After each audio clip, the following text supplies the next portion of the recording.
नमस्कार, आप देख रहे हैं एबीपी न्यूज। आपके साथ मैं हूं अखिलेश आनंद। आज बात करेंगे केजरीवाल में दरार की। वॉल का मतलब दीवार।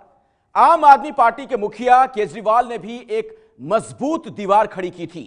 यह वही दीवार थी जिसे भविष्य में बीजेपी के खिलाफ उभर रहे बड़े विपक्ष के तौर पर देखा जा रहा था। लेकिन अब इस दीवार में दरार आ गई है। केजरीवाल की पार्टी में कुमार विश्वास को लेकर कलह की स्थिति है।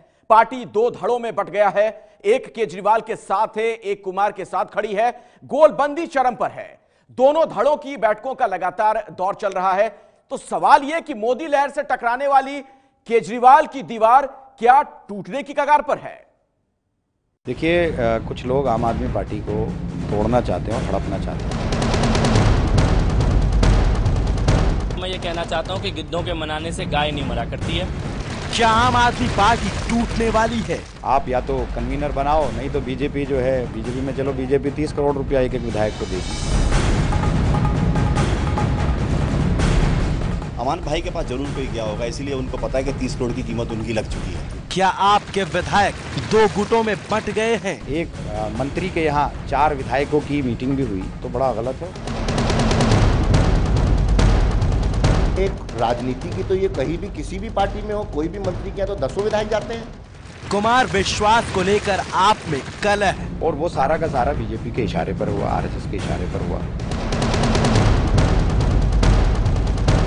जमानत भाई को पीएससी में बिठाया गया। कैसे बिठाया गया? हम तो खुद हैरान है कि जो आदमी ऊपर से आता है उसको पीएससी में जगह दे दी जाती है। ऐसे लोगों को पीएससी से बाहर निकाला जाए। आप विधायक अमानतुल्लाह के बयान पर बवाल। हमारी पार्टी को तोड़ने की कोशिश हो रही है, ठीक है, अरविंद जी को कमजोर करने की कोशिश हो रही है। डॉक्टर कुमार विश्वास के ऊपर लगाई, उन्होंने एक मंत्री का भी शामिल इसमें कर लिया। तो मुझे लगता है अमान भाई को ही तुरंत उनके खिलाफ कार्रवाई पीएससी को करनी चाहिए। क्या केजरीवाल में दरार पड़ गई है? जी हाँ, हम बात कर रहे हैं केजरीवाल की बनाई उस दीवार की जिसने 2 साल पहले दिल्ली में मोदी के विजय रथ को रोक दिया था। मैं अरविंद केजरीवाल। हम बात कर रहे हैं केजरीवाल की उस दीवार की जिससे टकराकर मोदी लहर भी टूट गई थी। ईश्वर की शपथ लेता हूँ। केजरीवाल की उसी दीवार में अब दरार पड़ गई है। ऐसा हम नहीं कह रहे, बल्कि ये बात पार्टी विधायकों के बयानों से सामने आई है। दिल्ली एमसीडी के चुनाव में हार के बाद से ही केजरीवाल की पार्टी में कलह मच गई है। पार्टी दो गुटों में बटी नजर आ रही है। एक खेमा केजरीवाल के साथ है तो दूसरा कुमार विश्वास के साथ। कुछ लोग आम आदमी पार्टी को तोड़ना चाहते हैं और हड़पना चाहते हैं, और ये मुस्तकिल साजिश रची है बीजेपी और आरएसएस। अभी अरविंद जी ने भी ट्वीट किया कि कुछ लोग हमारी पार्टी में दरार डालना चाहते हैं, तो मैं भी वही कह रहा हूँ, पार्टी नेतृत्व को, जिसके दम पर पार्टी चल रही है, आप उसको कमजोर करने की कोशिश करो, तो ये तो गलत है। और ये मुस्तकिल कोशिश हो रही है इस चीज की। जामिया नगर से केजरीवाल खेमे के विधायक अमानतुल्लाह कुमार विश्वास पर पार्टी तोड़ने और पार्टी को हड़पने का आरोप लगा रहे हैं। आपके बड़े नेता कुमार विश्वास पर अमानतुल्लाह ने हमले किए तो पार्टी के अंदर से ही उन पर कार्रवाई की मांग उठने लगी है। जमानत भाई को पीएससी में बिठाया गया। कैसे बिठाया गया? हम तो खुद हैरान है कि जो आदमी ऊपर से आता है उसको पीएससी में जगह दे दी जाती है। ऐसे लोगों को पीएससी से बाहर निकाला जाए, क्योंकि यही लोग निर्णय लेते हैं और गलत निर्णय इनके जो है हमारी पार्टी को नुकसान पहुंचाते हैं। एक तो हम सब विधायक को हमने एक चिट्ठी लिखी है अरविंद जी को, इनको बाहर का रास्ता दिखाओ। और ये दलाली कर रहे हैं। इन्होंने पंजाब में भी दलाली करी है और दिल्ली में भी दलाली करी है। ये मुसलमानों के नाम पे धब्बा है। डॉक्टर कुमार विश्वास के ऊपर लगाई, उन्होंने एक मंत्री का भी शामिल इसमें कर लिया। उसने 4 विधायकों को कहा कि वो 30 करोड़ में बिक रहे हैं और सौदेबाजी हो रही है। मुझे अब पीएससी को तुरंत अमानतुल्लाह जी को बुलाकर सबूत रखने को कहना चाहिए, और अगर ये कोई सबूत रखने में पूरी तरह नाकामयाब रहते हैं तो मुझे लगता है अमान भाई को ही तुरंत उनके खिलाफ कार्रवाई पीएससी को करनी चाहिए। आपको बता दें, 40 विधायकों ने अमानतुल्लाह के खिलाफ चिट्ठी लिखी है। पंजाब के विधायकों ने भी अमानतुल्लाह के खिलाफ कार्रवाई की मांग की है। अमानतुल्लाह को पीएससी के साथ साथ पार्टी से निकालने की मांग हो रही है। सूत्रों के माने तो चिट्ठी लिखने वाले विधायकों में कपिल मिश्रा, राजेश ऋषि, सोमनाथ भारती जैसे नाम शामिल हैं। ऐसे में लग तो यही रहा है कि ये विधायक इस वक्त कुमार विश्वास के साथ मजबूती से खड़े हैं। कुछ विधायकों ने तो कुमार के घर जाकर उनसे मुलाकात भी की है। एमसीडी चुनाव में हार के बाद कुमार विश्वास ने ही सबसे पहले आत्ममंथन की बात कही थी, जिसके बाद केजरीवाल गुट का आरोप है कि कुमार विश्वास पार्टी के संयोजक बनना चाहते हैं। विश्वास को बीजेपी का एजेंट तक बता दिया गया। हमारे कुछ विधायक हैं, 4 विधायक, जिनका इस्तेमाल किया जा रहा है। वो विधायकों को लेकर जा रहे हैं, लालच दे रहे हैं कि देखो जी बीजेपी आप या तो कन्वीनर बनाओ, नहीं तो बीजेपी जो है, बीजेपी में चलो बीजेपी 30 करोड़ रुपया एक विधायक को देगी। तो कुछ लोगों ने डायरेक्ट एमएलए से बात भी की बीजेपी के लोगों ने, और ये मुस्तकिल एक कोशिश हो रही है। अमानतुल्ला का आरोप है कि केजरीवाल की पार्टी के कुछ विधायक और एक मंत्री बीजेपी के संपर्क में हैं और बीजेपी उन्हें 30 करोड़ रुपयों का लालच दे रही है, जबकि दिल्ली बीजेपी अध्यक्ष मनोज तिवारी इन आरोपों को सिरे से नकार रहे हैं। ये हंसी की बात है, भारतीय जनता पार्टी को तोड़ने की क्या जरूरत है, जब ऐसे ही दिल्ली इतने सारे थोक भाव में हम लोगों को पार्षद दे रही है, वोट दे रही है, तो हम वैसे भी भारतीय जनता पार्टी जोड़ तोड़ में विश्वास नहीं करती, काम में विश्वास करती है। अब चूंकि खिसक गया इनका धरती, तो ये जो भी मन में आता है बोल देते हैं। तमाम बयानबाजी से एक बात तो साफ है कि केजरीवाल की पार्टी में दरार पड़ गई है। पंजाब, गोवा और दिल्ली एमसीडी में मिली हार के बाद दबी जुबान में ही सही पार्टी के विधायक नेतृत्व परिवर्तन की बात करने लगे हैं। कुछ विधायक चाहते हैं कि केजरीवाल की जगह कुमार विश्वास को पार्टी का संयोजक बनाया जाए। देखिए, ऐसा है, कुमार भाई पार्टी के बड़े नेता हैं और अगर अरविंद जी को ऐसा लगता है कि जिम्मेदारी कुमार भाई को देनी चाहिए तो बिल्कुल देना चाहिए। कुमार भाई के साथ पार्टी का बहुत साथी, बहुत कार्यकर्ता जुड़े हैं और अरविंद जी के नेतृत्व में अगर पार्टी का और आगे बढ़ाया जाता है, देश में विस्तार किया जाता है, तो इसमें कुमार भाई उसके विस्तार में एक अहम भूमिका निभाएं।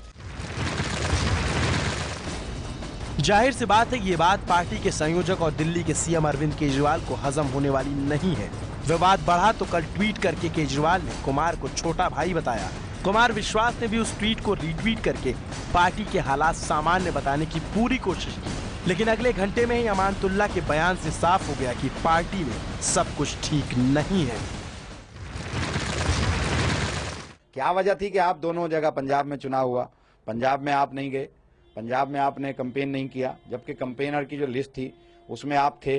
दिल्ली के अंदर एमसीडी का चुनाव हुआ, यहाँ पर आपने कैंपेन नहीं की, उस लिस्ट में आप थे।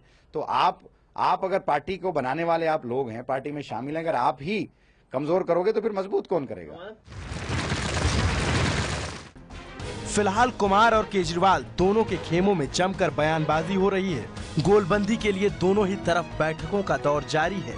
इन सब से एक बात तो साफ है कि आपसी बातचीत से विवाद नहीं सुलझाया गया तो झाड़ू का टूटकर बिखरना तय है। और ये कोई पहला मौका नहीं जब आम आदमी पार्टी में दरार दिख रही हो। जिस आंदोलन से आम आदमी पार्टी निकली थी, उस आंदोलन के कई बड़े चेहरे केजरीवाल का साथ छोड़कर अलग राह पकड़ चुके हैं। किरण बेदी से लेकर शाजिया इल्मी और योगेंद्र यादव से लेकर प्रशांत भूषण जैसे नाम केजरीवाल की वजह से पार्टी से बाहर जा चुके हैं और एक बार फिर दरार दिख रही है आम आदमी पार्टी में। ये तस्वीरें उस अन्ना आंदोलन की हैं जिससे आम आदमी पार्टी का जन्म हुआ। अरविंद केजरीवाल और उनकी टीम साल 2011 के इसी अन्ना आंदोलन की उपज है, लेकिन जैसे जैसे आंदोलन ने राजनीतिक पार्टी का रूप लिया, बारी बारी पूरी टीम बिखर गई। 26 नवंबर 2012 को आम आदमी पार्टी की स्थापना हुई। 2013 की विधानसभा चुनाव में पार्टी 28 सीटों पर जीती।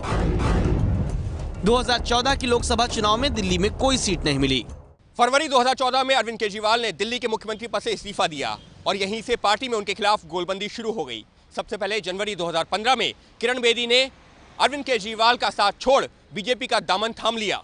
अन्ना आंदोलन के वक्त किरण बेदी की भूमिका इस बात से समझी जा सकती है कि अन्ना के एक तरफ केजरीवाल होते थे, दूसरी तरफ किरण बेदी। लेकिन मतभेद इतना बढ़ गया, किरण बेदी ने अलग राह पकड़ ली। इसके बाद शाजिया इल्मी ने भी आम आदमी पार्टी को बाय बाय कर दिया। शाजिया 2014 में गाजियाबाद से आम आदमी पार्टी के टिकट पर चुनाव लड़ी थी और पार्टी में बड़ा मुस्लिम चेहरा बन गई थी, लेकिन में पार्टी में बात नहीं बनने की वजह से उन्हें बाहर जाना पड़ा।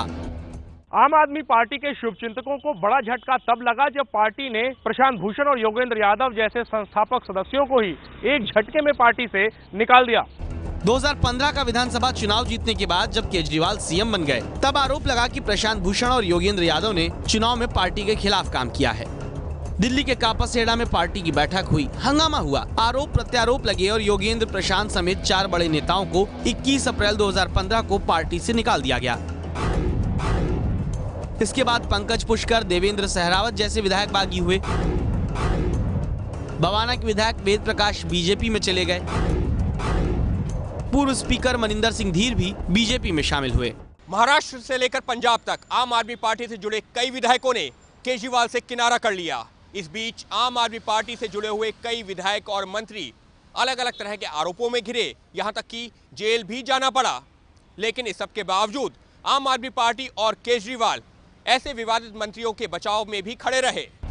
लेकिन मामला फंस गया पंजाब जाकर। 2014 में पंजाब से आम आदमी पार्टी के 4 सांसद जीते थे। 2 सांसदों को पार्टी ने बाहर निकाल दिया। विधानसभा चुनाव से पहले प्रदेश संयोजक सुच्चा सिंह की भी छुट्टी कर दी। नतीजा ये हुआ कि आम आदमी पार्टी पंजाब में विधानसभा चुनाव हार गई। इसके बाद दिल्ली एमसीडी के चुनाव में भी पार्टी की बुरी गत हुई। जब से पार्टी हारी है, तब से विद्रोह की आग भड़की हुई है। आरोप लग रहे हैं कि केजरीवाल तानाशाह की तरह पार्टी चला रहे हैं। कुमार विश्वास को लेकर पार्टी 2 गुटों में बंट चुकी है। कुमार को केजरीवाल भले ही पब्लिक के सामने छोटा भाई बता रहे हैं, लेकिन अंदर की रणनीति या तो वो जानते हैं या फिर उनके खास लोग। तो देखते जाइए आपके घर में लगी ये आग बुझती भी है या नहीं। ये है एबीपी न्यूज़, आपको रखे आगे।